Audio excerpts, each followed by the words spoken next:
Okay, good morning, everyone. Welcome to our public hearing this Tuesday morning, May 14th. It's 9:30.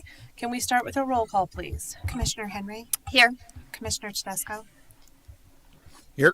Commissioner Pinter? Here. Commissioner O'Dorisio? Here. All right, and can you all join us in the Pledge of Allegiance?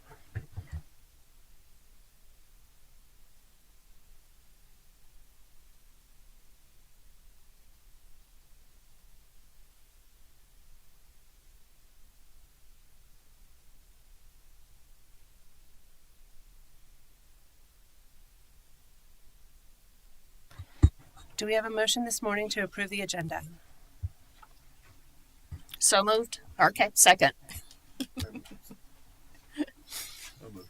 Okay, we have a motion by Commissioner O'Dorisio, seconded by Commissioner Henry.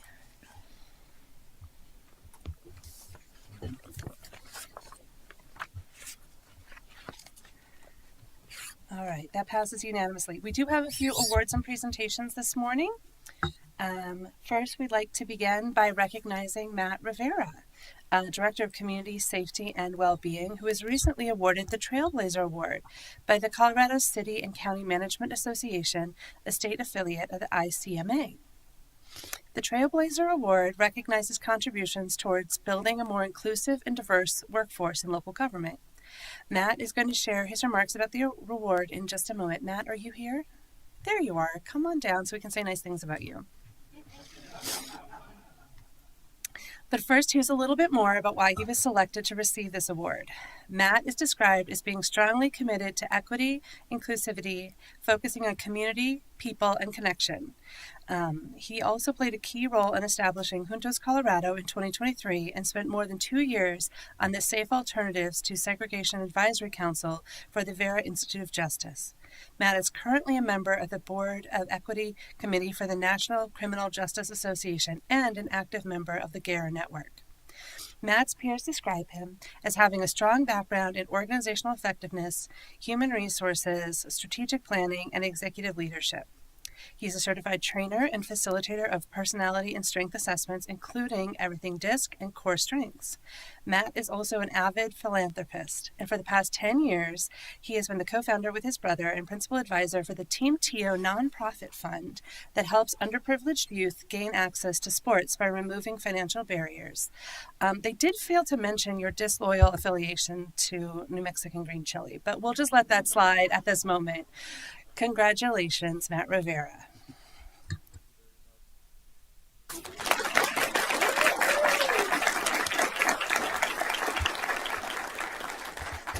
Thank you very much, Commissioners. It was an incredible honor, made more special by the fact that a colleague, Taylor Ryman from the City of Boulder, submitted the nomination. Knowing that others are taking notice of our work is always humbling, but knowing that we don't get into this field for these types of accolades and awards, it's also validating and motivating to think that our efforts reach beyond our jurisdictional boundaries. I'd like to give special thanks to all the amazing practitioners on our team, many of which are here today, so thank you so much for turning out. It's really their performance and dedication that position us for this type of recognition. This is very much their award, and I just happen to be the person accepting it on their behalf. I'd also like to thank you all and the leadership for giving us the creative latitude to run our initiatives with dignity while acknowledging we have to be a little disruptive to business as usual sometimes. We have an unwavering commitment to diversity, equity, and inclusion. And it's been incredibly successful in attracting, retaining, and developing exceptional professionals, and has improved our service delivery and culture dramatically. Lastly, I'd like to thank my family who are here today. They provide me with hope and inspiration and give me the love and support to pour as much as I can into this community. Special kudos goes to my wife, who has to hear about all the DEI work, books, articles, courses, and she somehow does so while appearing to be genuinely interested in what I'm sharing. So thank you so much. It's an honor to receive this.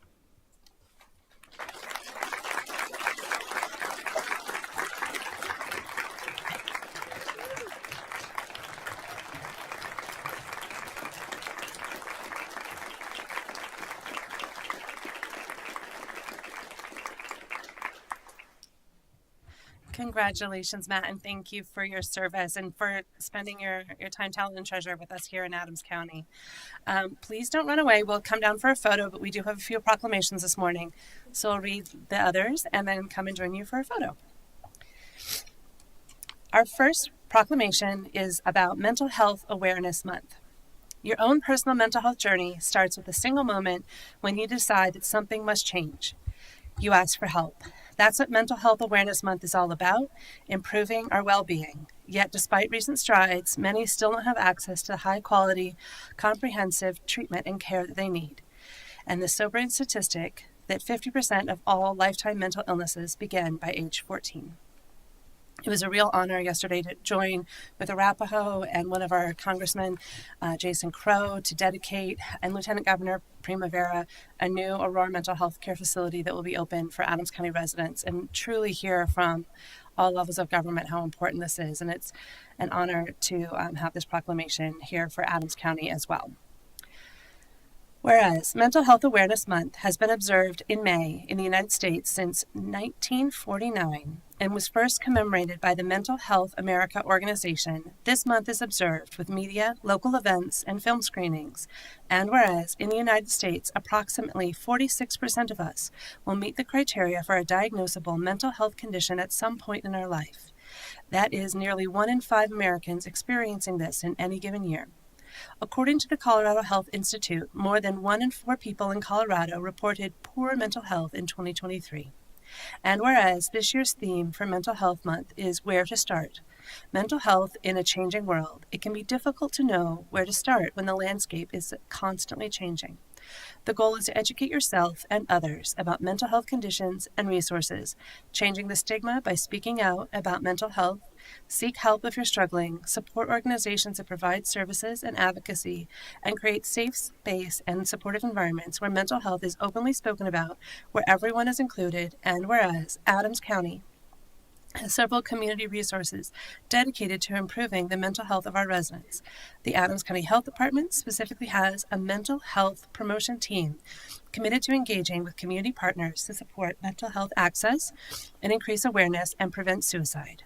Adams County serves to strive for a mentally healthy, suicide-free Adams County, where people have the hope for the future, a sense of purpose and meaning in their lives, and they feel they belong in their families, communities, and culture. Whereas Adams County's A-Proud affinity groups, led by employees, provide a shared space for support, a greater sense of connection, community, and promote positive mental health within the foundation of Adams County. And whereas May is a dedicated month of asking more questions, being present, and educating ourselves and others on the importance of mental health, we must continue the conversation and extend our empathy to those in need. We must advise those within those surroundings and our community to do the same, long after the month of May has ended. And whereas, by shedding a light on mental health, we break negative stigma, educate the public, become confident in our awareness, and become stronger versions of ourselves. In doing so, we help those in need around Adams County community who are still struggling. Now, therefore, be it resolved that the Board of County Commissioners, the County of Adams, the State of Colorado, proclaims May 2024 as Mental Health Awareness Month, and this is signed by all of us. Yes, ma'am. Thank you. I'd like to speak on this very important topic. I grew up, my mother was diagnosed when I was a little girl with schizophrenia, which gave a lot of hallucinations, delusions, and other things for a young child. This was in the 70s, so nobody ever talked about it. In fact, I didn't know what her diagnosis was until I was in my 40s. I just knew Mom was a little off. And so even now, I'm always hungry for information in regards to mental health when it comes to that, because I didn't treat the family. They just treated my mother. And today I actually was reading an article from the National Geographic in regards to mental health and specifically schizophrenia. There hasn't been many studies done regarding women and mental health, which doesn't surprise me. It's kind of like with heart disease and a lot of other things. Men were always the one that was the topic of the studies.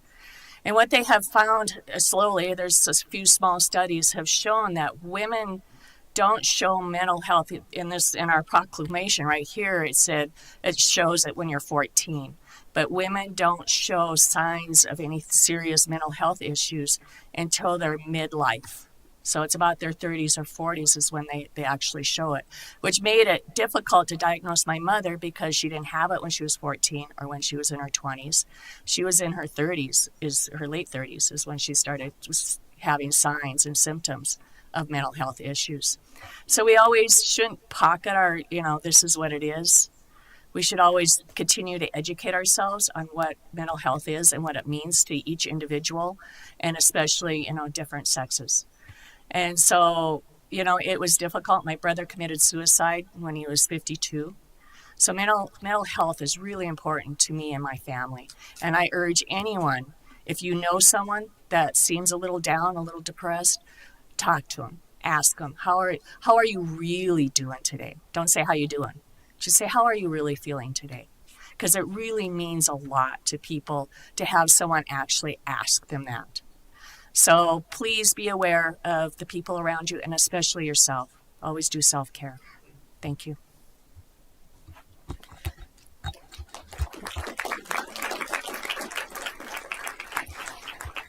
Thank you for that, Commissioner Henry. So there are a lot of resources available. One of the ones I always like to highlight for our youth is I Matter Colorado, which is something that Colorado funds with 6 free sessions of mental health care for any youth in Colorado and appropriate resources for family.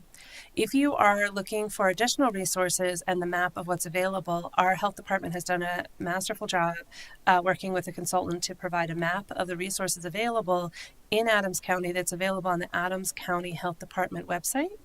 And it's called The Blueprint, and you can find it right there. And they're doing a full public presentation of their findings tomorrow, actually. So you can sign up for that information or just read the report yourselves on the Adams County Health Department website.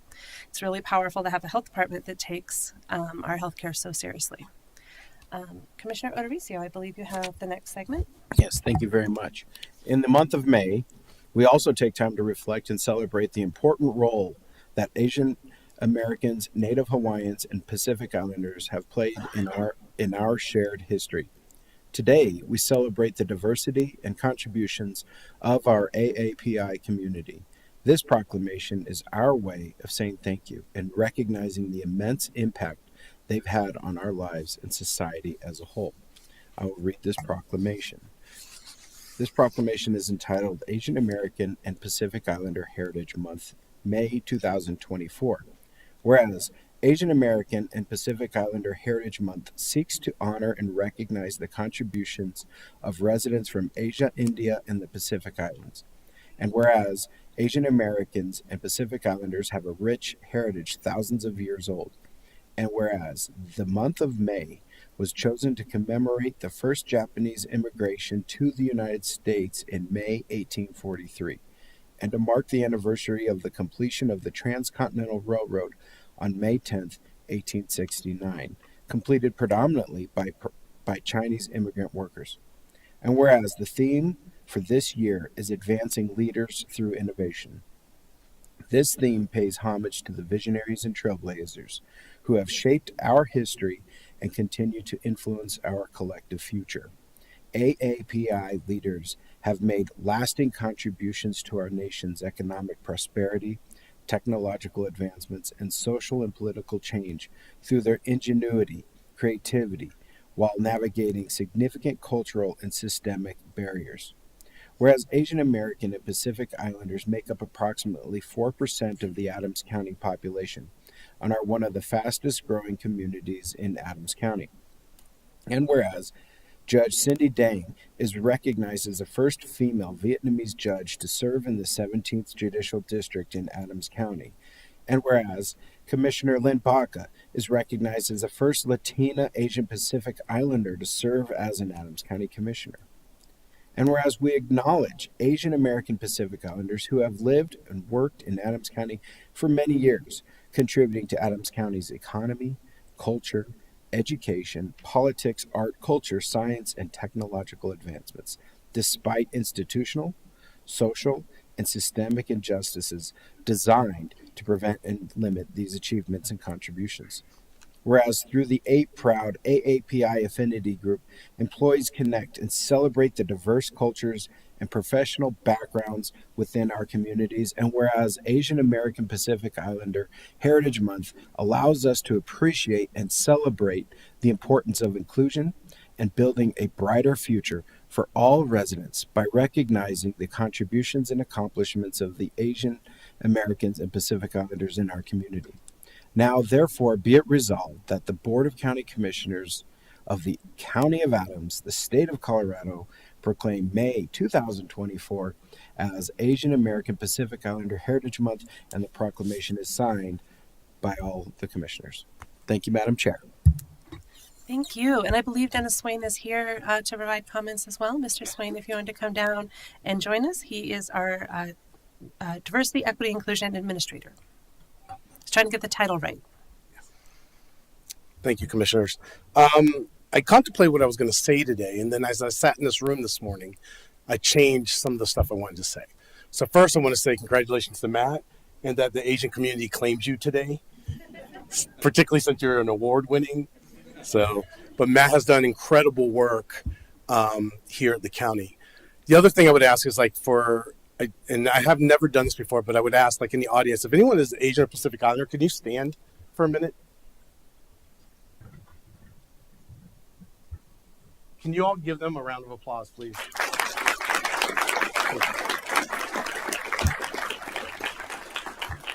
I do that because in the Asian culture, we're taught that we don't stand out, that you are part of a collective, and that you don't talk about yourself.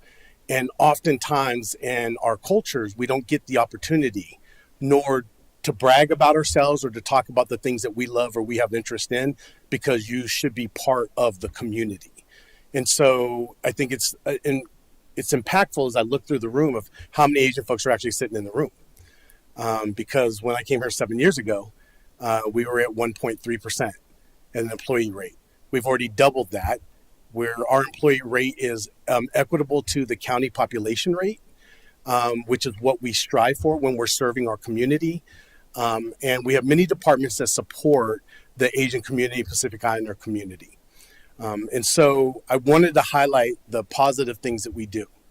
One of the reasons I came here, because there's a conversation with Commissioner Tedesco. When I left the agency I was at, Commissioner Tedesco said that I should pay attention to Adams County. And for that, I also recognize that Commissioner Tedesco and Commissioner Henry, you'll be leaving us soon. And I don't know that I'll get another public opportunity to thank you two for pushing some of the work that we have done in the DEI space. And just know that when you leave, your legacy stays, because there are people here that have come while you have been here that appreciate the fact that you have put DEI and Asian and Pacific Islanders on the map for Adams County. And so that is significantly important. And so just note that that's not forgotten once you are termed. So the other thing I'd like to say is this, is that we have done great strides in our work. And I appreciate the commissioners continuing to put the work of DEI on the map for us. It extends with our current county manager, Noel Bernal. I've had several conversations with him about the focus of our work. And it makes me proud as an Asian man to be working in an agency that allows us to have space. And so for that, I thank you. The last thing I'd probably want to say is just as a reminder for those of you who love cultural events, June 22nd and 23rd at our Parks and Open Space, the Hmong Summer Festival will be there. And I've been told that there's plenty of food. And so if you would all join us, I would invite everybody here to come join the community. If you don't know much about the Hmong people were persecuted in China for their spiritual beliefs, and they ran to the mountains of Laos, Vietnam, and Thailand to hide, to not be killed. And so for them to survive and be thriving in Adams County, and that Adams County gives them the space to be who they are, matters. And so I just wanted to thank you for your time.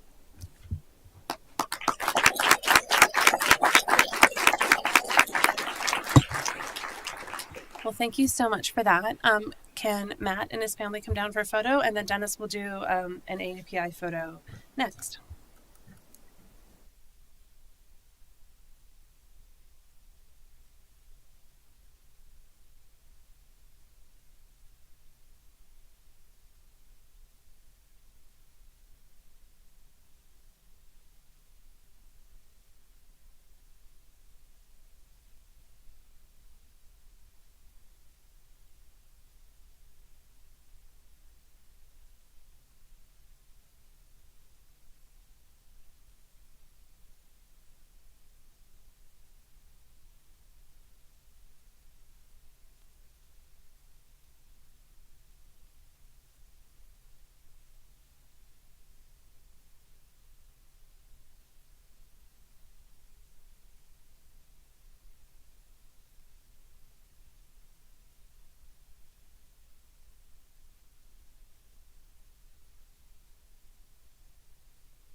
Can you come down?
I know Commissioner Marco would have loved to have been with us today, but she's celebrating family and is out of town today. So we'll have to celebrate her when she comes back.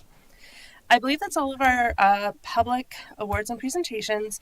Do we have any citizen communication this morning? We do not have anyone signed up today. Okay, if you didn't sign up and wanted to make public comment that's not related to land use, this is your moment. Please come on down, introduce yourself, and you'll have 3 minutes. Okay, so come on down, name and address, and you'll have 3 minutes. Thank you. My name is Ken Ramirez. I live at 13080 Piccadilly Road. I want to thank Henny, I can't read the name, for your comments about your mom. May the Lord bless her and keep her. There is a Academy of Ideas, which has a lot of psychology and philosophy that is very beneficial for mental health. I strongly suggest you might want to take a look at some of that stuff. I just up here because I need to vent about the mass psychosis that's going on with our children and stuff, where they're being taught odd philosophies, and when children are young, they do have gender dysphoria, pretty easily swayed by adults, and the idea that our government is exacerbating the problem by promoting such things is a shame.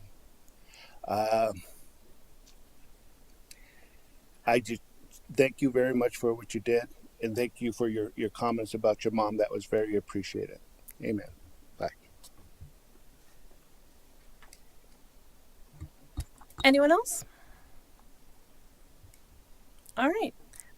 Moving on to elected official communication. Any comments from my colleagues this morning?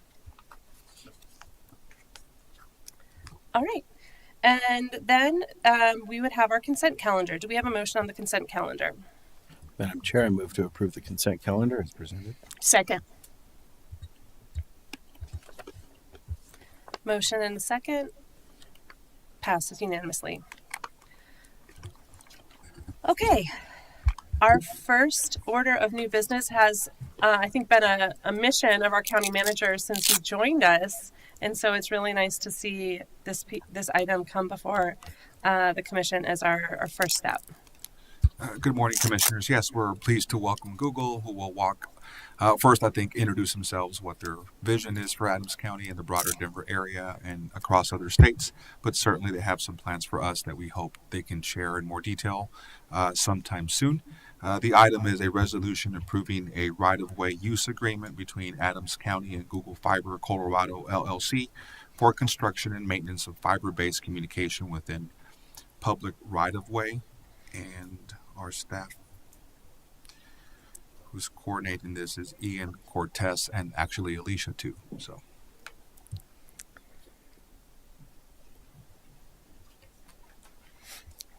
Thanks, Noel. We are happy today to be here to advance discussion on broadband throughout the county. And that was a mission of the board identified when you all had awarded funding in our ARPA funds to take those lessons learned from the COVID period and to advance better access to online communications throughout the county, but particularly in unincorporated areas where access is much less capable for folks who live here. And so Ian Cortez with our Public Works Department will open up with the formal business of considering the right-of-way agreement. And then we will have our friends from Google Fiber, Alberto Garcia, is here to further explain what we can expect into the future. So Ian. All right. Well, first of all, thank you, County Manager. Thank you, Alicia, and thank you, and thank you. Good morning, County Commissioners. Ian Cortez, Right-of-Way Supervisor, Public Works. Google Fiber Colorado LLC approached the county requesting to construct, own, maintain, operate, and control a fiber-based communication network within the public right-of-way of Adams County. Google Fiber wishes to enter a right-of-way use agreement with the county to place the network within the public right-of-way, provide that presence of the network and does not interfere with the use of the right-of-way for road travel and does not unreasonably interfere with the repair, maintenance, or operation of the public right-of-way, the road, the county infrastructure, any other public infrastructure within the public right-of-way, and does not otherwise cause hazard or threat to the public health and safety.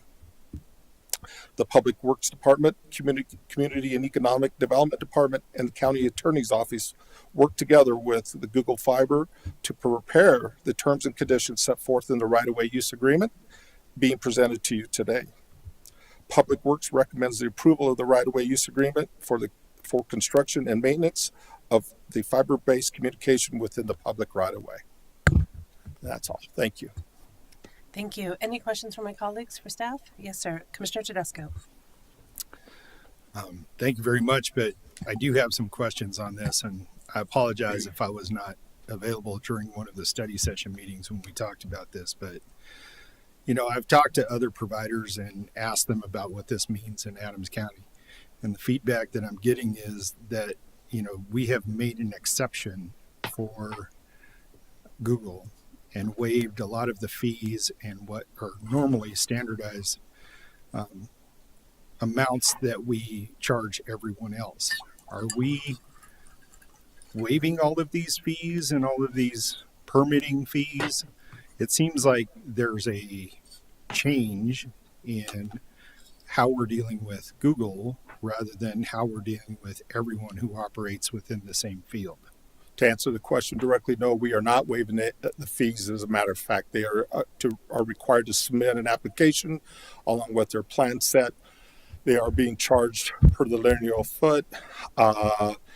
And furthermore, we included an escalator or possible de-escalator on a 5-year basis as we review the living cost of index on that 5-year term. So we did include that. So no, to answer the question.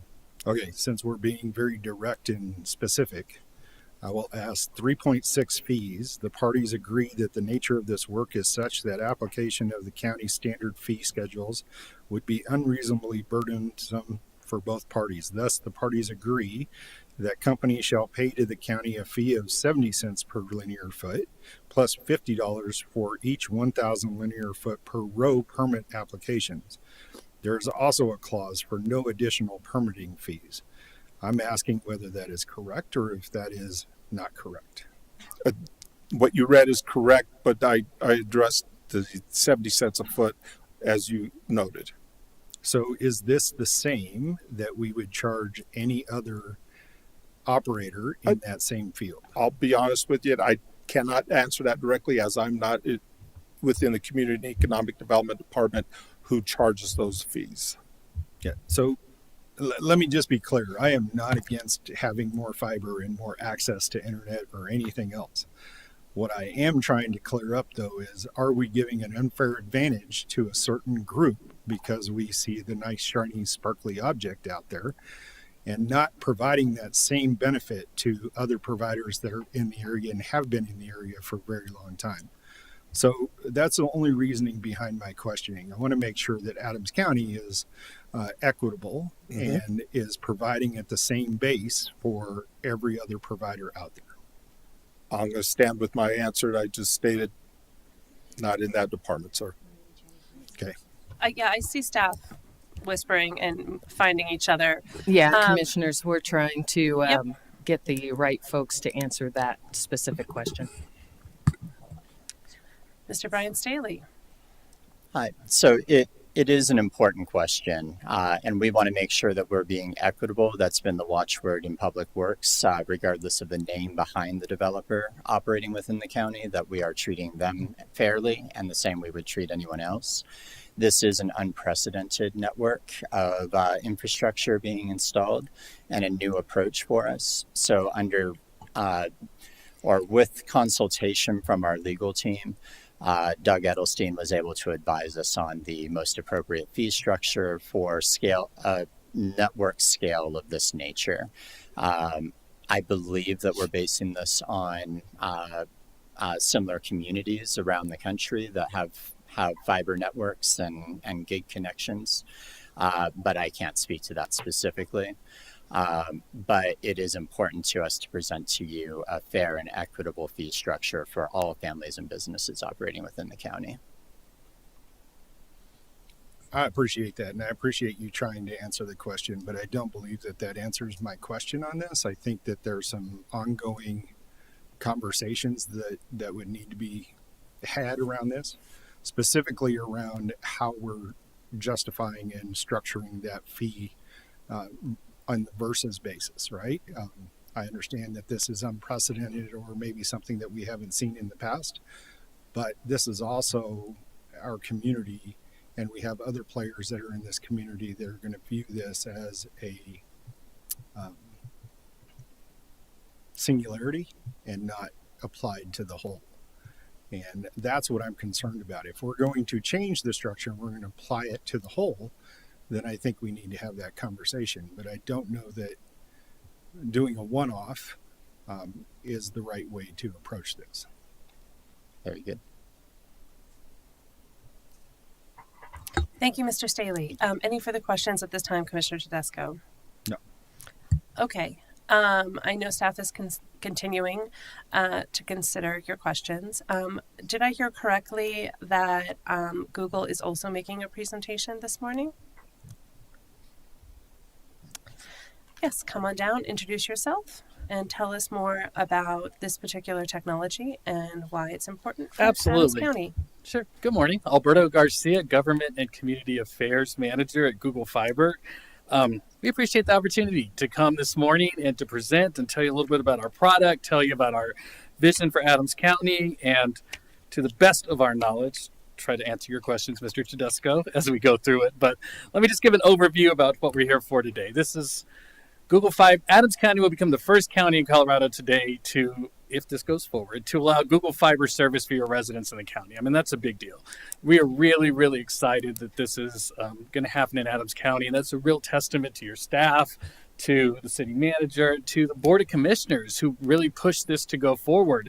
And, you know, we've done deals. You'll see in a slide coming up. We've done deals all over the country, and your staff is one of the most comprehensive and most diligent, and this negotiations went back and forth and back and forth, and lots of concessions were put in there that didn't really happen in a lot of other places because your staff wanted so hard to protect what's going on here in Adams County. So I just wanted to commend everybody that we worked with, and it was a really, really intense process, but it got us to where we are here today. So what are we doing? Like, why are we here today? This isn't a government subsidy. This isn't saying, hey, we're going to give you money to come and build. We're paying our own way. And there is, this is a different kind of way to deploy infrastructure. And I have our program manager for construction, Tom, who's right here, who can come up and talk a little bit about how this is different. He can do all the technical parts that I don't really have. But this is about providing internet access to residents. And we are going to have lay fiber, lay infrastructure into the right of way to bring a new kind of internet to the residents of Adams County. And you're not going to take our word for it. We're going to bring their infrastructure. When we go into your roads, we're going to put it back in a conditions that's the same or better than it was before. And this isn't about just taking our word for it. We're going to work diligently with your staff, who's going to go out and inspect it and make sure that we are doing what we said we're going to do as part of that license agreement. We're working in Lakewood right now, and I know this morning Tom's been checking his phone because we have inspectors out there who are literally pulling the gravel from the ground to test, to make sure that the mixture is right, to make sure that what we're doing is correct. So we're going to continue. This isn't the end of where we're going to start working with staff. We have bi-weekly meetings with staff in Lakewood. Commissioner Pinter will appreciate this. Max Kirschbaum and I meet every other week, which I'm sure he's thrilled about, to make sure that we are doing the right things and we're taking corrections and we're hearing from residents. And there's an opportunity to say, hey, why don't you guys try this? Or this really didn't work. So we make sure that this is done right, that we bring this internet right and we protect the resources that you are giving us access to. So we'll go through this presentation really quickly. You don't need, I'm sure all of you read this, but again, if we go to the first slide.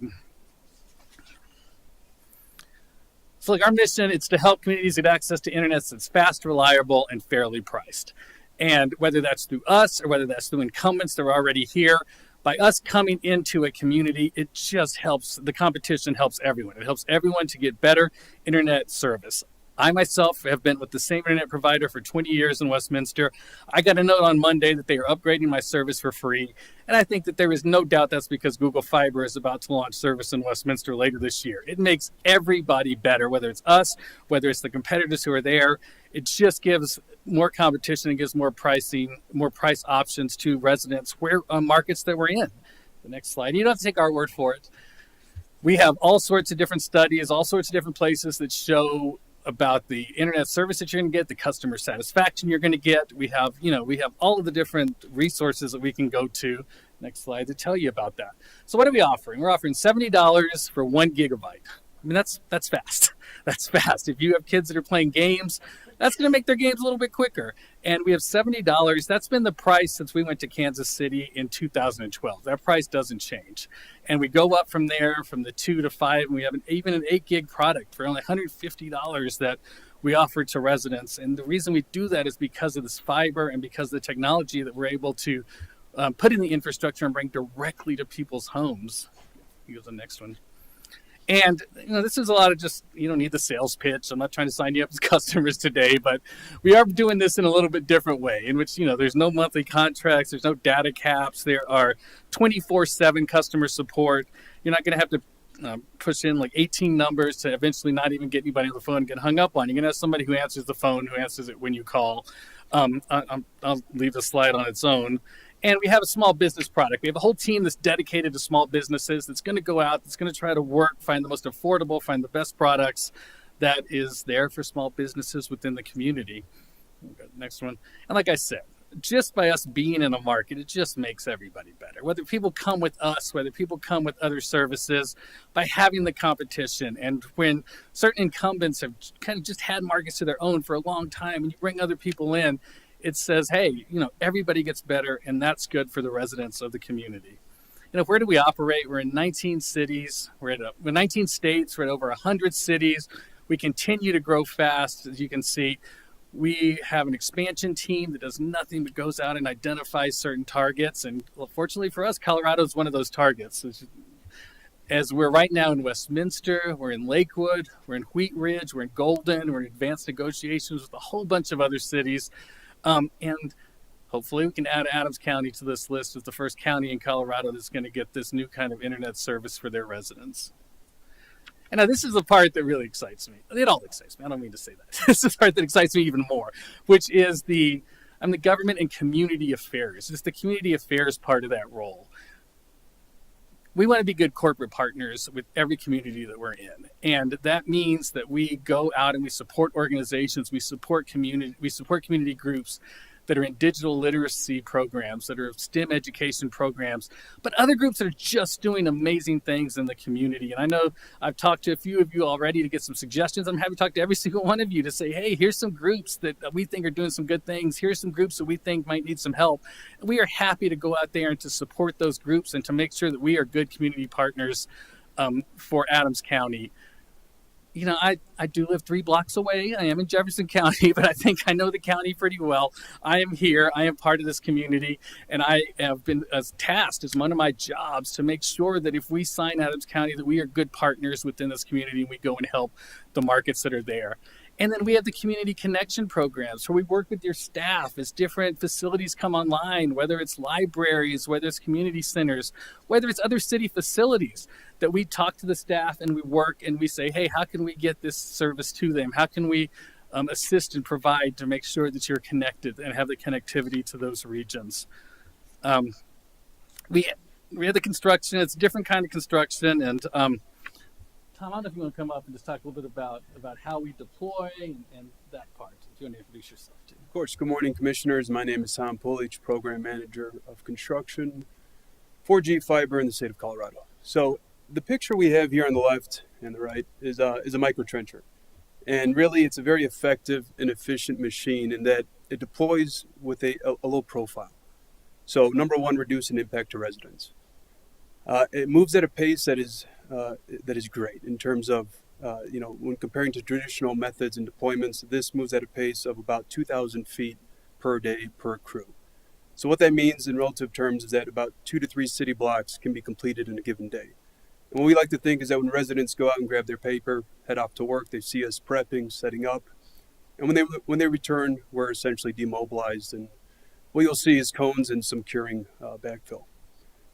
But with any landscape, as a professional engineer in civil, every landscape needs to be tailored, and so the deployment is tailored to that landscape. So we have other deployment styles in our toolkit, such as directional boring, vibratory plows, sometimes aerial.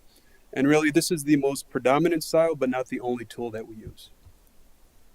Awesome.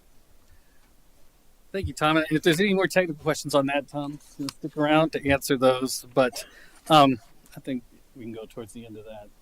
But so let me add, if I was sitting up there, there's 2 questions I would ask, which is, are you going to build the whole county? Are you going to build the whole county? Are you here today are you going to go cherry pick, or are you going to build the whole county? We start adjacent to our existing markets. And like you've seen from that slide, we're in Westminster. And so that's the area where we're going to start, is moving out from there. We're going to start to move out. And as we're always seeking opportunities. We're always seeking the opportunities to get more customers. And we're a business. That's what we want to do. And so it's going to be starting in that area and start to move out from there. And as the reality is that we get to some of the more remote areas, we're going to work with your staff. We're going to work with other people to talk about what are the solutions? How can we work to get those areas served? We engineer 100% of our markets. We engineer 100% of the county, figure out, hey, how do we get there? And in some of the areas where it's going to be harder to get to, that's a commitment that we'll make, that we'll work with your staff, we'll work with other people to talk about how do we get to those areas.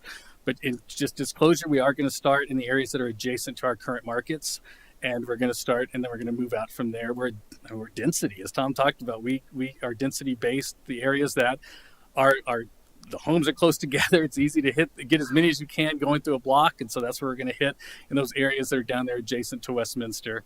And the second one is, when are you going to start? when is this going to start? Tom, you left me. You want to talk a little about timing, about if this were to go forward today, about what we're looking for timing and stuff like that? Yeah, that's a difficult question, I think, because, we're still preliminary in the exploratory phase, and really as this milestone is reached and approved, is when the in-depth engineering, research, and resource allocation really starts. So, to be quite honest, as soon as possible. All right. Excellent. And then again, this is a different way to deploy the internet.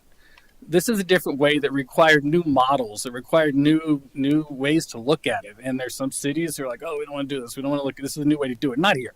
Here, they're like, let's work through it. Let's figure out how we can get this done. Let's figure out how we can protect the city. And I think that's why you'll see different, Commissioner, just your point, you'll see, and I can't get too much into the in-depth of it because that's not really my area of expertise, but you'll see that there is a pricing structure in there that is equitable and fair, we believe, to the county. fees that were waived in here, they were just applied in a different manner because of the way that we deploy our fiber and our internet into the communities. This isn't a cable provider. This isn't governed by the cable franchise agreements where you automatically get 5% of all the video that's going over for cable products. This is pure internet service provider, and there is no. And as part of that, it was, okay, what is the agreement per lineal foot? What's the agreement per permit?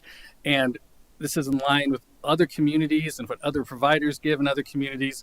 And again, I think your staff did an amazing job of making sure that this was done in a fair and equitable manner. Believe me, it was exhaustive. There were plenty of times we were frustrated, but it's because you're protecting this community and you wanted to make sure that your residents got the best deal possible. And we think that that's what happened here. So again, I appreciate the time to be up here. And happy to answer any other questions. I'm happy to answer them. Tom's here with the technical parts, or if staff has some additional information they want to provide. But again, thank you very much for letting us have this opportunity. We're really excited to be here in Adams County today. Thank you, Mr. Garcia. And I know that our county manager and I think our county attorney have some comments as well based on the discussion that's gone on so far, and then we'll bring it back to the board. This has been something to improve broadband access that's been a priority of the board and our county manager as he joined us. I still remember vividly during the pandemic rushing with school districts to hand out hotspots because children could not complete their online learning. We have such internet deserts, and I know it's been a comprehensive process to find a vendor capable of stepping up, and that was your mission, and you found one, and I'm glad that you have taken this process to find the right vendor so seriously. Yeah, thanks, Commissioner. Just to shed light on how this came to be. So our broadband study is not finalized. So this is really the market responding a little bit in advance in our unincorporated part of the county. This is not an exclusivity agreement. And as Ian mentioned, this is unprecedented from two perspectives. First, this is a different type of construction. It's part of what helps the economics make sense to retrofit in areas that are built out that is sometimes cost prohibitive for internet service providers to come out and reinvest with fiber to the home specifically. And if any other provider or any other internet service provider steps up and wants to invest in the county, they're welcome to do so, and we can offer them a similar term. What I'll submit to you is part of why we have a digital divide, and I've been working in this area for 4 years plus, is that they don't have plans to retrofit. Most internet service providers will seek to detract or claim that there's unfair advantages, but if you ask them what their investment plans are, they typically prefer greenfield, new areas. They don't look for low socioeconomic areas, and they don't look to retrofit where it's more costlier to construct. So we're not in any way being exclusive. Our broadband study will actually further inform where we have gaps. And then what we would intend to do is look for federal dollars. There's an unprecedented, using that same word, amount of money that the federal government has set aside, where essentially governments can sponsor or in partnership apply with private companies and get a major federal subsidy to allow for more broadband investment to close that digital divide. This is entirely market driven. It's not a franchise agreement per se. It is simply cost accounting for the linear foot cost and permitting the right-of-way use. But we're not looking to interfere with the market here. If any other internet service provider wants to look at doing something similar, we would certainly look at entertaining a very similar cost structure for them to go into the right-of-way and build out fiber if that's what they intend to do. Thank you for that, County Manager. And County Attorney, I believe you had a comment as well. I was going to say something similar to Noelle in terms of this is actually not the type of process where we go out and ask for bidders. This is where providers approach us because they have to get into our right-of-way to do their jobs. And so we have done right-of-way agreements many, many times, but the scale is unprecedented for us. But I did confirm with Doug Edelstein, who does this work in our office, that he's not aware of other internet providers approaching that we're working on right-of-way agreements at this time. So it does appear as a one-off, but that's because this is the only company to approach us for this arrangement at this time. And then from there, it's a negotiation between staff and the provider in terms of what that right-of-way agreement looks like and what the county is expecting. Thank you for that, County Attorney. Colleagues, do we have any additional questions? I saw Steve was up, and then Commissioner Odricio, and then Commissioner Tedesco. Yeah, I I appreciate the explanations. I appreciate. I know that during COVID and even before, we've been talking about trying to get internet broadband to so many folks. This is not this should not, internet access should not be a luxury for our people. It is a necessity out in the community. It impacts our constituents' ability to access work, education, and other forms of communication. And unfortunately, even some of the most vital services that we have are quite often pushed into the internet's realm of accessibility, whether you're dealing with your health benefits or anything along those lines. I appreciate your clarification that this is not an exclusivity, this is not a franchise, that anybody can come to us with these types of proposals. I know I've almost begged for us to have more options out there, particularly in areas that don't have those options. We did see those internet deserts. I appreciate the questions by my colleagues to make sure that we're doing this on the up and up. Based on the feedback we got from legal counsel and from our county manager, I feel comfortable proceeding with this today and trying to get us to connect as soon as possible with us getting some connectivity in these areas for folks that don't. So thank you. Commissioner Tedesco. Thank you very much, Madam Chair. So I appreciate answering the questions I didn't ask. I didn't ask that it was exclusivity. I didn't ask that it was a franchise, although I do appreciate that explanation because that does give a little light on things. My questions were, are we applying these fees equally across the board for all providers in this realm, whether they're for-profit or not, which I don't know of any nonprofit. So, when we create an unlevel playing field and give an unfair disadvantage to a for-profit entity to come in and stand up service, that's where my concern is. My concern is not about whether they're coming in and providing this, because I too, and I have stated this over and over again throughout my time as a commissioner, that competition creates good pricing. And if we can create an avenue for people to come in and can compete on a level playing field and they can earn a profit on that, I'm all for that.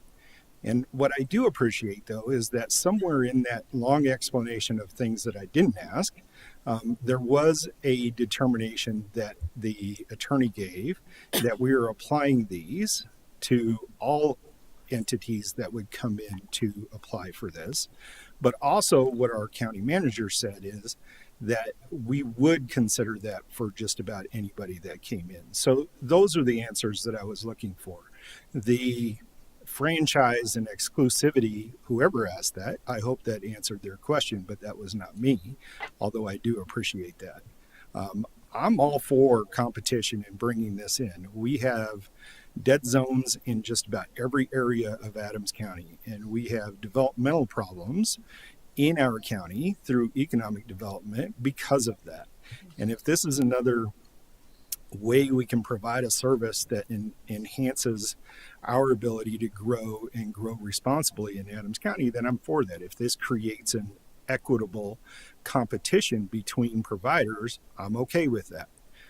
But I just didn't want to see this as we're giving one for-profit company a better advantage than another. But I got the clarity. I do appreciate that. That's what I was looking for. So thank you very much. Let me try it again. We did do a comparative analysis to benchmark the fees for this type of investment, and this is the first. So we don't really have another comparison for any other internet service providers doing this, but we welcome, if there is interest, others to come over and talk to us about doing something similar. Well said, sir. I would invite Commissioner Tedesco, if you don't have any more questions, are you comfortable making a motion at this time? No. Okay. I will need to recuse myself because my husband works for Google, so I'll leave it to one of my colleagues to make a motion in a second. Madam Chair, I appreciate the conversation that we've had, and with that, I think it's I would move that to approve the resolution approving the right-of-way use agreement between Adams County and Google Fiber Colorado LLC for construction and maintenance of fiber-based communication with public right-of-way. Second.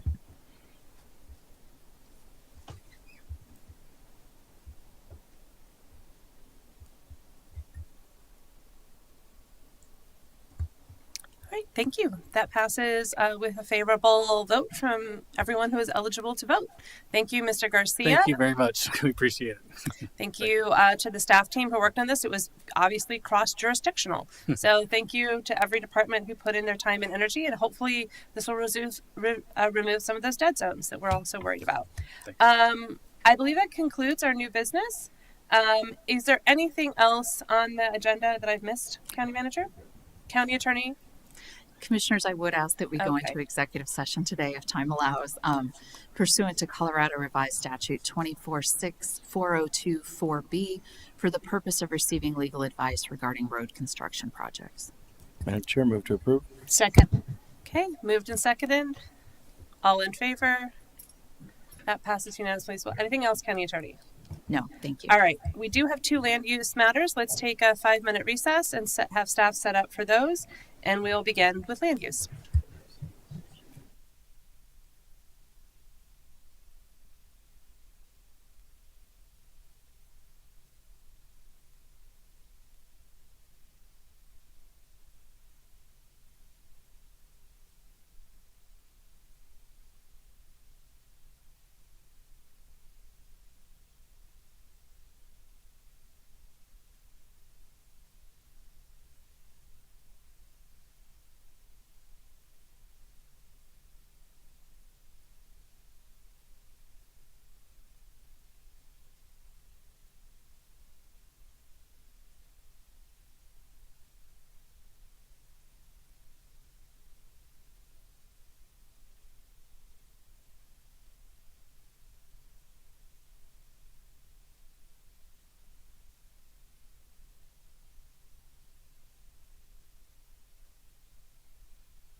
All right, let's bring our meeting back to order, starting with our land use hearings. First up, 64th and Lowell minor subdivision rezone.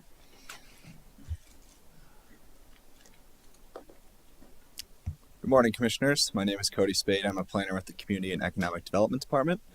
And today I'm here to present to you case number PRC 2023-10, which is located at 3680 West 64th Avenue, named the 64th and Lowell minor subdivision and rezone. The requests before you this morning are one being a minor subdivision final plat, creating one lot of 5.8 acres. The second being a zoning map amendment to rezone that 5.8 acres from its current zoning of R1C, residential 1C, and commercial 4, to the proposed zoning of residential 4. And here's an aerial view of the site. This site is located in the southwest portion of the county at the corner of West 64th Avenue and Lowell Boulevard.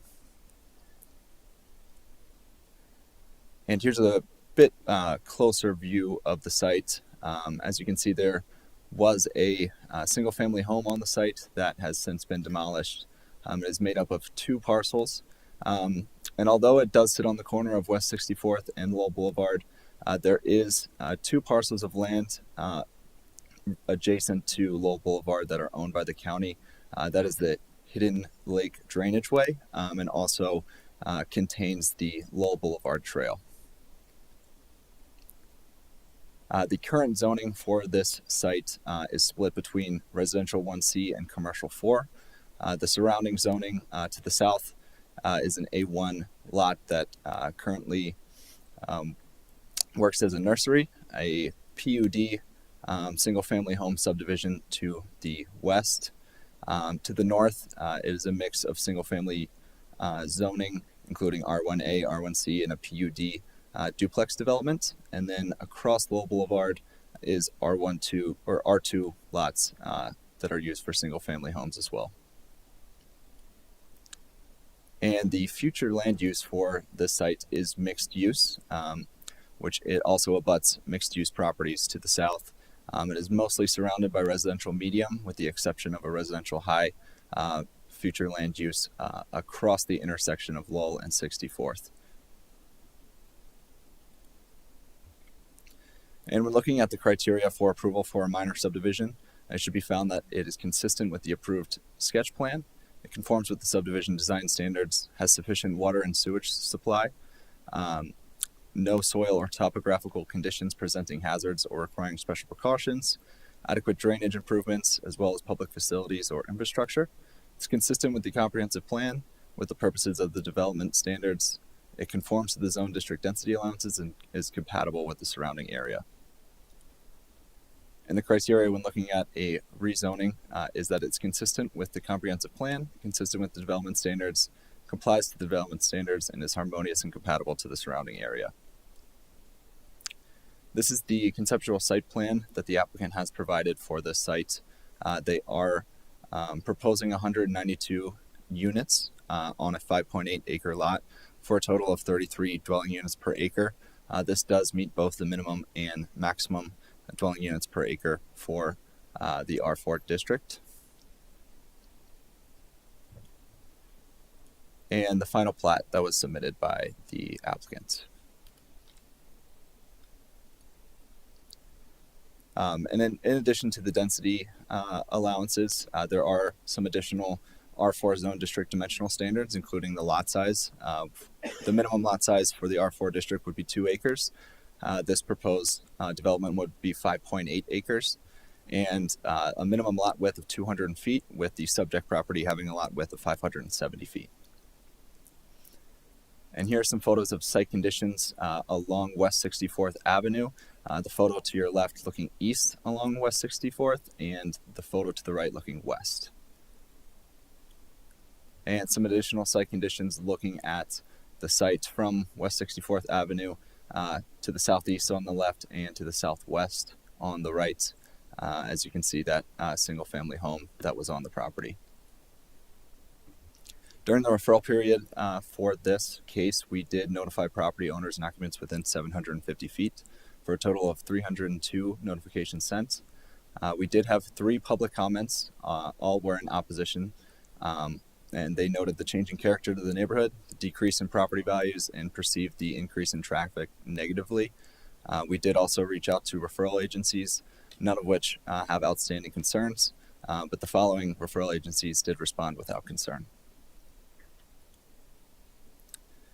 And during the Planning Commission public hearing for this application held on April 11th, the Planning Commission voted 7-0 to move this application forward to the Board of County Commissioners with a recommendation of approval of the rezoning and minor subdivision final plat PRC 2023-10 with 15 findings of fact and 1 note.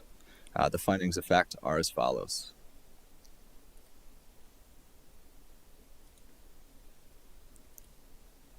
And the note to the applicant being that the applicant shall comply with all building, zoning, fire, engineering, and health codes and regulations during the development of the subject site.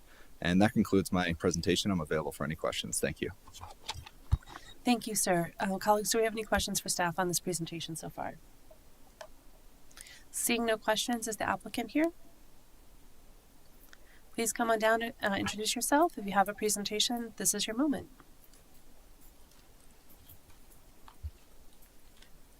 Good morning. Carl Barton, Kimley Horn & Associates, Inc., 380 Interlochen Crescent, Suite 100, Broomfield, Colorado, 80021. I'd like to thank you for your time this morning. I'm joined by members of our engineering and the ownership and development team this morning as well. So if there's any questions, we've got the full complement of people who can address them. So I'd like to first thank Cody for the excellent staff presentation. He did a great job of laying out the application, what we're proposing, what we want to talk about today. So I'm going to spend a little bit of time kind of going over some of the more specifics of the applications. I'm going to talk a little bit about the consistency with advancing Adams, and I'm also going to spend a little bit of time talking about the owner, Devco Residential Group, as well as some of the need that this community has for this sort of development. So as a brief introduction to Devco Residential Group, it's, you'll hear me refer to it just generally as Devco. They are a national affordable housing developer. This map here shows many of the markets that they're operating in, both in where they currently are and where they're developing. I would say this map is actually even just a little bit out of date because we're also supporting them on some projects in Ohio and Minnesota as well. So this is a very experienced developer, does a number of projects around the country. And I will also mention that's one thing that's important about Devco is that they are a develop and hold developer, that they are vertically integrated. They will construct this, they develop, construct, and then manage this property and hold it. And that is a key component of their business model. If you have any questions specific to that, I will refer to the Devco folks that we have here this morning. So affordable housing, I think not a surprise to anybody who's paying any attention, as I'm sure everyone in this room is, about the housing situation in Colorado, in the Denver metro area. So as part of this project, Devco has to go out and demonstrate the need in order for it to make sure that it can pencil out. And so as part of that, they commissioned a market study. It's dated on earlier this year. In late March 2024 was the date on that. And this slide highlights a couple of important pieces or highlights from that. Some highlights, I guess you could say. And, clearly we do have a shortage of affordable housing units in the metro area. So these numbers are for the metro area. There are over 8,000 qualifying households. Those are households that would meet the area median income or the AMI percentage to qualify for an affordable unit. That's based on the number of people in the household and any other or some other factors. But about 8,000 qualifying and not very many units. So as you can see there. So with this project, this is proposed. The zone change is really what's here in front of you this morning and the subdivision.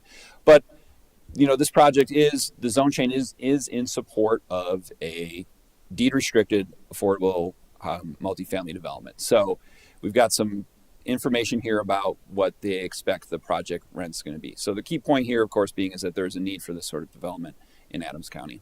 and just in general in the metro area.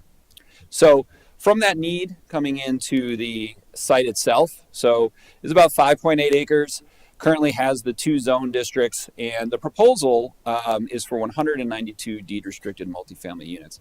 And because this is a rezone and a minor subdivision, as the development team, we were required to do extensive site engineering because that's tied to the minor subdivision. So, a rezone might not necessarily be as completely thought out as this particular development is. That's why we were able to talk about a specific number of units that's being proposed here. It does work out to about 33 dwelling units an acre, which is just slightly below what would the maximum that would be allowed in the proposed residential 4 zone district.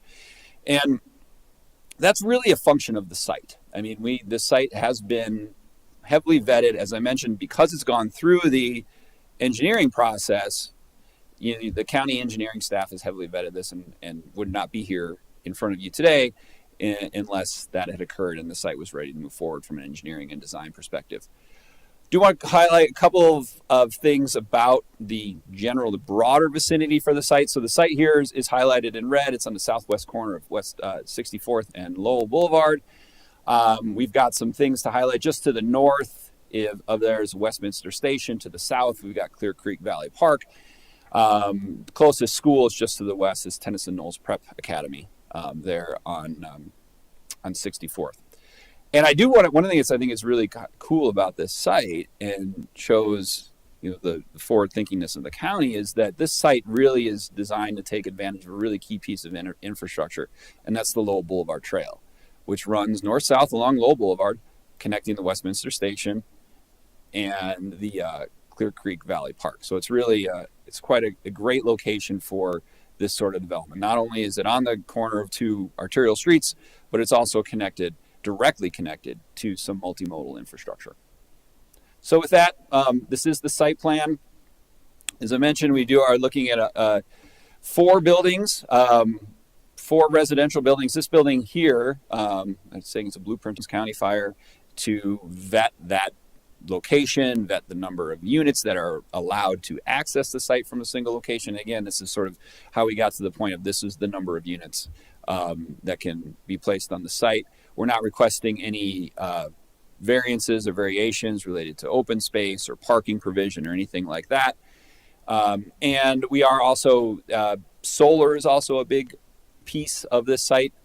Many of these parking spaces along the west, south, and along also the east are going to have carports on them, and we'll have solar panels on top of the carports. And then also on top of the buildings will be solar panels as well. So that's a really big piece of this development program. So Advancing Adams, fairly new comprehensive plan, and as Cody mentioned, the site does have a mixed-use land use designation. One of the zone districts that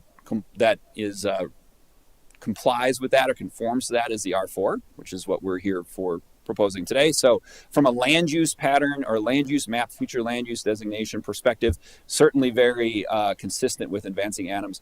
But even beyond that, other policies and goals that are included within Advancing Adams, this proposal really does seek to support those. And so first here on page 25 is this quote from Advancing Adams regarding what we've been talking about a lot, both here today and just in general in the community, is the issues around affordable housing. And then there's a number of other strategies that have goals and policies that I pulled from Advancing Adams that can support and provide some support, and this project can in and itself provide support. For instance, encourage greater densities in mixed-use areas, increasing housing opportunities. All of these things I won't necessarily take the time to read through them, but the point being that this project, this zone change and minor subdivision in this location is consistent with Advancing Adams. So the rezoning criteria, Cody did a great job of kind of covering a lot of those. I think, some of the highlights here is consistent with the purposes of the standards and regulations. I mentioned that we are not requesting any variations to building height, parking standards, open space, none of those things. This is the density that fits on the lot. providing adequate setback screening and buffering. And it does conform with the purpose of the R4 district, which is to provide high density housing with 3 or more single family attached residents on a single lot. That's what we have here today. So compatibility impact is obviously also another big piece of the rezone criteria. Location compatibility. This site is located at the intersection of 2 major arterial streets.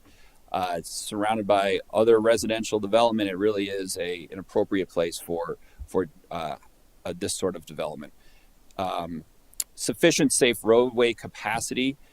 As part of this, we proactively, even before we submitted for the minor subdivision, created and started working on the traffic question, studied the traffic. Traffic has been reviewed by the county engineering department, and the improvements that are proposed have been found to support the traffic that is expected to be generated by the development for the approved traffic study.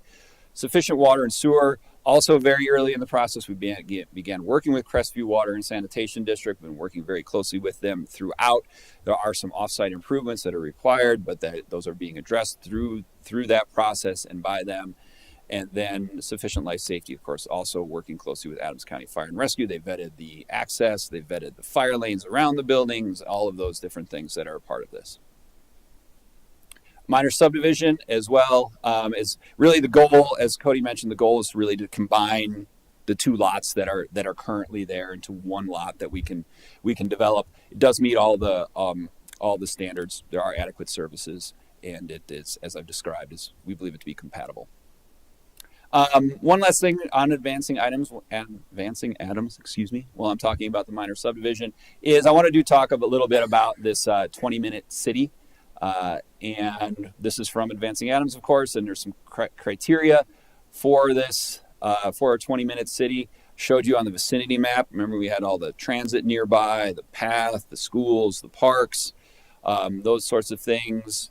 Just to the west, there's retail opportunities. And so this site is kind of in this little area here, which does have, in this heat map from Advancing Adams, does show that it's has a nice concentration. So really good. Our point being that this development can really foster and continue the goal of creating the 20-minute cities in Adams County. So with that, just kind of a conclusion, I think, we've all understand that there's a demonstrated need for this type of housing. We talked about the consistency with Advancing Adams. This is the right place for this kind of project. And we've really strived to make the land use and site design compatible with the surroundings, meet all the requirements for public services, are there to support this project. And so with that, I'd like to conclude my presentation and open myself and the development team up for any questions that you might have. Thank you, sir. Colleagues, do we have any questions for the applicant? Okay, seeing no questions, thank you. Stick around. I will. At this moment, we would open it up for public comment on this land use issue. Clerk, do we have anyone signed up for public comment on this land use item? We do not. Okay, is there anyone here to testify on this land use item? Okay, all right. So that concludes public comment. Brings it back to my board for either questions or a motion on this topic.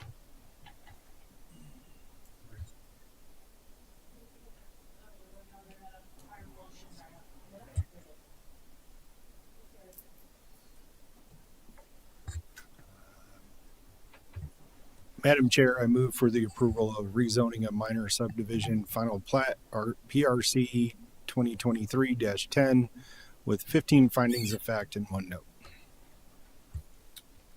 I'll second that. And I think you guys did a good job explaining all the things that you're doing, both staff as well as the applicant. I know some folks in the neighborhood might have some concerns about the densities that are coming into these neighborhoods. Unfortunately, this is or fortunately, that's where we're moving, is that we're having to also address housing issues and concerns all throughout the metro area. Adams County is doing its part. In fact, we're doing more than its own part. And we believe that we are providing opportunities with projects like this and zone changes like this to accommodate some of the growth that we are experiencing even just within Adams County. So I support this. Thank you. We have a motion and a second. Let's vote. All right, that passes unanimously. Congratulations. Thank you for your thoughtful presentation.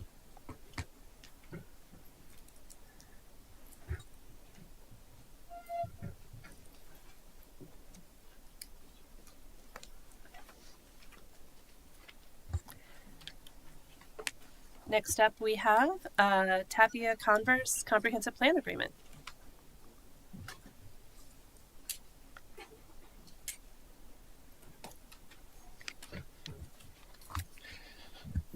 Good morning. For the record, my name is John Stoll. I'm a long-range principal planner with the Community and Economic Development Department. The application today is the Tapia-Converse Comprehensive Plan Amendment, case number PLN 2023-0008, located at 719 Converse Road. So the request is a comprehensive plan amendment that will change the current future land use from agricultural large scale to agricultural small scale.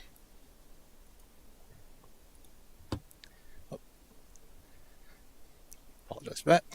So this is an aerial view of the location in the subject site. From this, you can see the 39-acre site is located just southeast of the intersection of East 72nd Avenue and Converse Road. East 72nd Avenue is an east-west two-lane gravel road, classified as a section line arterial. Converse Road is a north-south two-lane gravel road, also classified as a section line arterial. From this photo, you can see some of the surrounding land uses. Most of these are agriculture with single-family balanced on the site. The subject site is shown as vacant and vegetated, but in the northwest corner, there is a single-family home currently under construction that will gain access from Converse Road. So this is the current zoning of the subject site and the surrounding area. The subject site is currently zoned A3. A3 is mostly for agricultural uses, but does allow single family. The surrounding zoning is mostly A3 as well, with some A2 zoning about 1,000 feet to the west and some A1 PUD preliminary development about 4,000 feet to the east. So this is the existing future land use in the subject site and the surrounding area. The subject site does have a future land use of agricultural large scale. Agricultural large scale is also located to the east, north, and west of the site, with ag small scale located directly to the south and northeast, with some ag small scale located throughout the area. This is the criteria of approval for a comprehensive plan amendment. Number one, the comprehensive plan amendment is consistent with the goals and policies of the Adams County Comprehensive Plan. 2, the comprehensive plan amendment is consistent and or compatible with land use, transportation, and open space maps in the Adams County Comprehensive Plan. And 3, the comprehensive plan amendment advances the health, safety, and welfare of the citizens and property owners of Adams County. So this is the applicant's proposal. I want to discuss the differences between the two future land use designations. So ag large scale, which is on the site right now, is primarily intended for large lot agriculture, with farming and ranching as the primary use and supplemental housing considered secondary. Ag large scale allows only for A3 zoning, which sets the residential density at 1 unit per 35 acres. And then approximately 90.9% of Adams County currently has an ag large scale future land use designation. The applicant's proposed ag small scale. Ag small scale is intended for agricultural operations that balance housing and agricultural production on the site. It allows for A2 and A1 zoning, which sets the residential density at 1 unit per 2.5 acres for A1 and 1 unit per 10 acres for A2. And approximately 0.5% of Adams County currently has an ag small scale future land use designation. Per the comprehensive plan, ag small scale is compatible when it's co-located with ag large scale, ag small scale, residential low, and parks and open space. So I'm going to show you a few slides of the existing site conditions. This is looking east onto the subject site where that single family home is currently under construction. This is looking west off the site across Converse Road, and we have mostly open fields.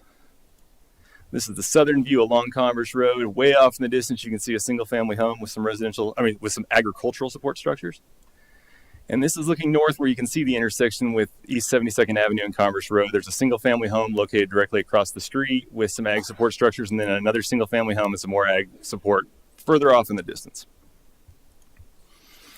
So during the referral period, we noticed all property owners and occupants within 1 mile of the subject site. We sent out 56 notifications and received 2 comments back. Both comments were in opposition, stating potential negative impacts to existing aquifers, the lack of sufficient water and septic systems, roadways, access, egress points, stormwater runoff, emergency services, and increased traffic in the area. We also notified a number of referral agencies. We received 3 responses back. All 3 indicated no concerns with the application.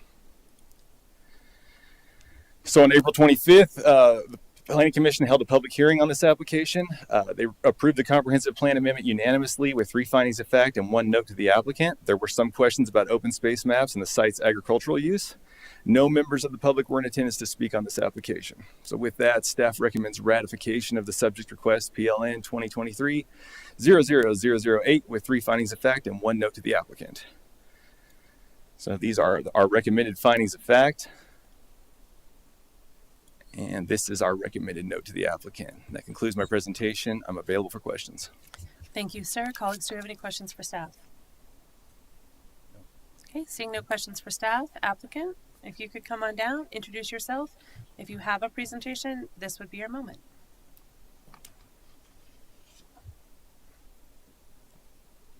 Good morning. My name is Juan Tapia. I'm the applicant. Good morning, Commissioners. My name is Alan Lee. I'm the architect, and just doing the consultation work and coordination work between the applicants, engineers, and the applicants themselves. So we believe our goals align to Adams County's goals of promoting self welfare, health, and just overall, we know that the market is in need of potential houses, and this project potentially opens up opportunities for more housing in the near future. Yeah. Also, to address some of the like the two neighbors' concerns about their comments regarding the potential negative impact to this with this development. First is the water or the aquifer use. So the applicant has a water attorney from HBK Water. So the attorney, their names are Eric and James. They did a water calculation. So they in writing. So they proved that the aquifer or the water could there will be enough water for up to 6 houses for all 3 lots. It doesn't mean the future resident is planning to do 2 houses on each lot, but he just kind of used that calculation to prove the worst, quote unquote, worst case scenario. Not only 6 houses on 3 lots, there's also enough water to have outdoor irrigation for up to 3,000 square foot of landscape on each lot, and also plus enough water for up to 4 large domestic animals like horses or cattle on each lot. So again, this is only to prove the worst case scenario. My second comment on the my second response to the neighbor's comment about the negative impact on the traffic is we had a traffic letter from the engineer.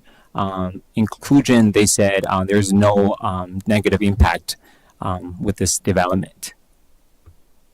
Thank you.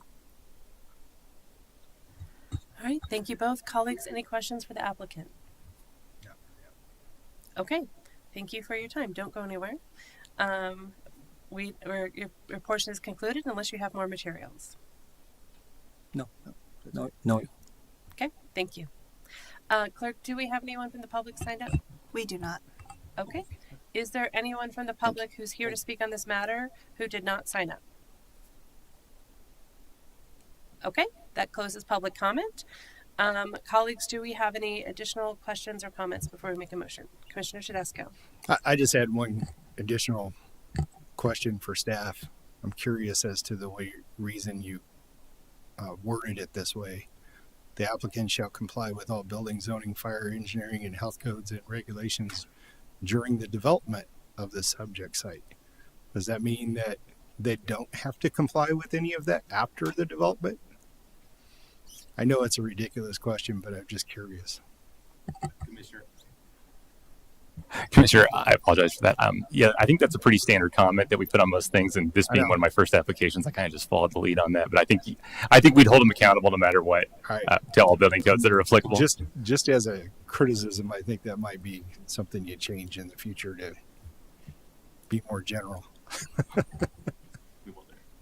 But I do want to say thank you for coming in, and I appreciate that you want to develop this. I think we're seeing, as we heard earlier, not only an infill, but housing needs across the board. And some of that is going out into our rural areas, which is, not something that we've done in Adams County on a large scale. And now we're seeing it more predominantly. I do appreciate that, you're making this. I don't know whether it's for a living circumstance or an investment, but very nice house, very nice property. And I wish you the best with it. All right, thank you. I'm looking at colleagues. I don't see any more questions or comments. Do we have a motion screen that we can pull up?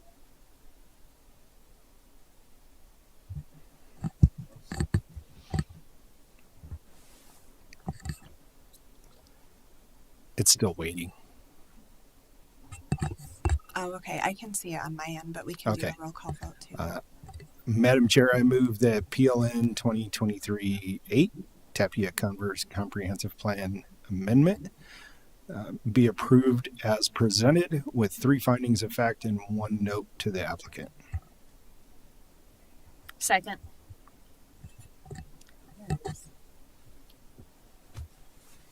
There's a motion by Commissioner Tedesco, and I believe Commissioner Odorizio beat you, Commissioner Henry. Oh, did he? I'm sorry. Oh, And we've all voted in favor. Congratulations. Best of luck with your development. I thought I liked him. It's my understanding that concludes our meeting. No new business, and we'll see you all upstairs for study session if anyone chooses to stay.